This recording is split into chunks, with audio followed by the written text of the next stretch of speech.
আসসালামু আলাইকুম। 3 থেকে 3.5 বছরের বাচ্চার জন্য গুটি হাতা দিয়ে কোমরে কুচি দিয়ে আজকে এই সুন্দর ফ্রকটি কাটিং এবং সেলাই করে দেখাবো। ভিডিওটি টানবেন না, পুরো ভিডিওটি দেখবেন।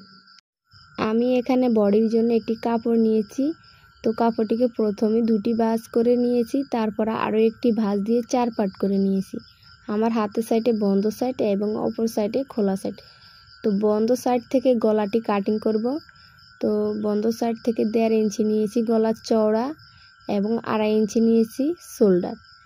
তো 1.5 ইঞ্চি থেকে সামনের গলার জন্য আমি শোল্ডার থেকে 4 ইঞ্চি নিয়েছি, 3.5 ইঞ্চি নিয়েছি সামনের গলা এবং পিছনের গলার জন্য 1 ইঞ্চি নিয়েছি।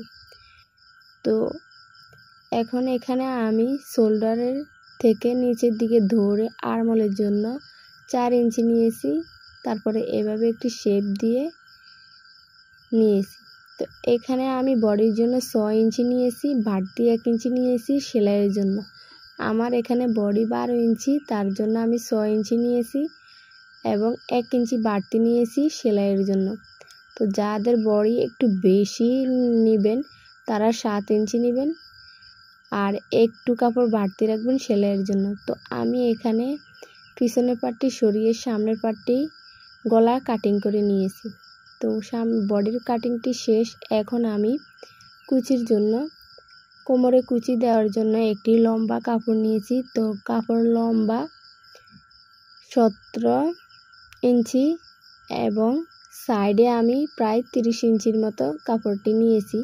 তো আপনারা বেশি নিলে বেশি কুচি হবে, কম নিলে কম কুচি হবে। আমি দুটি ফিতার কাপড় নিয়েছি, একেবারে ছোট সাইজের দুটি ফিতার কাপড়। আর এখানে আমি হাতার জন্য একটি কাপড় নিয়েছি। তো কাপড়টি লম্বা ছিল 16 ইঞ্চি।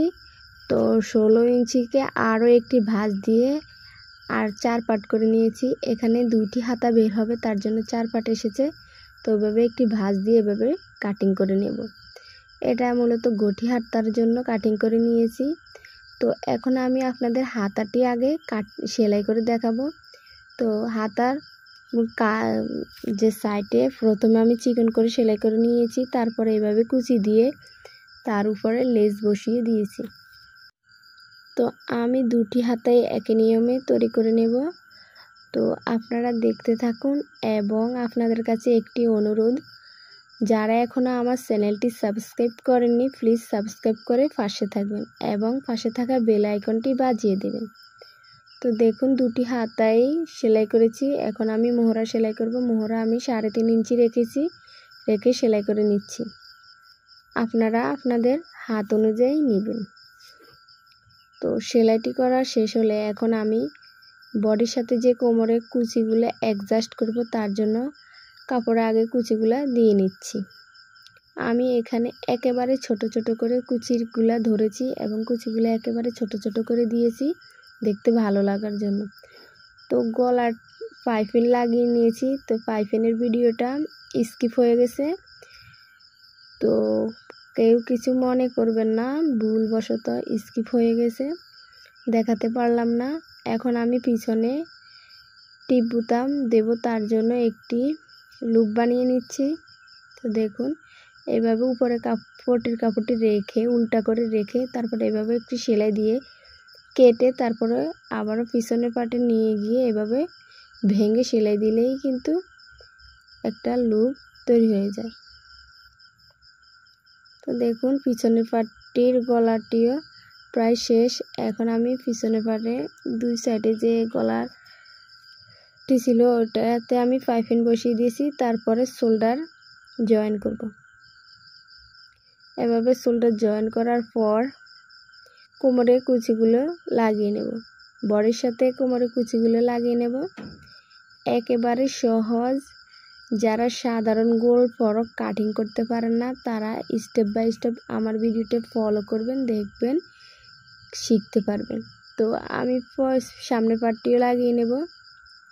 লাগিয়ে উপরে অবশ্যই একটি করে টপসিন দিয়ে দিবেন, তাহলে ফিনিশিং অনেকটাই সুন্দর আসবে। তো দেখুন প্রায় লাগানো শেষ। এখন আমি সাইডে সেলাই করে নেব। তো সাইড সেলাই করার জন্য ভিতরে আমি ফিতাটি রেখে তারপর সাইড সেলাই করে নিচ্ছি। তো 2 সাইড সেলাই করার পর আমি যে হাতাটি বানিয়ে নিয়েছি আগেই, ওই হাতাটি সেলাই করে দেব। এভাবে বগল থেকে ধরে তারপরে সেলাই করে দেব। তো যারা এখনও আমার চ্যানেলটি সাবস্ক্রাইব করেনি, প্লিজ সাবস্ক্রাইব করে পাশে থাকবেন। কতটা ইজিভাবে একটি গোল ফ্রক কাটিং এবং সেলাই করে দেখালাম। তো দেখুন প্রায় শেষের দিকে আমার হাতাটি সেলাই করা। তো যাদের কাছে আমার ভিডিওটি ভালো লেগেছে তারা অবশ্যই আমাকে কমেন্ট করে জানাবেন, এবং আরও নতুন নতুন ভিডিও পেতে চাইলে অবশ্যই আমাকে জানাবেন কী ধরনের ভিডিও পেতে চান। তো দেখুন ফুল জামার কমপ্লিট। তো এই দেখুন কত সুন্দর জামাটি তৈরি হয়েছে। এই ফ্রকগুলা বাচ্চা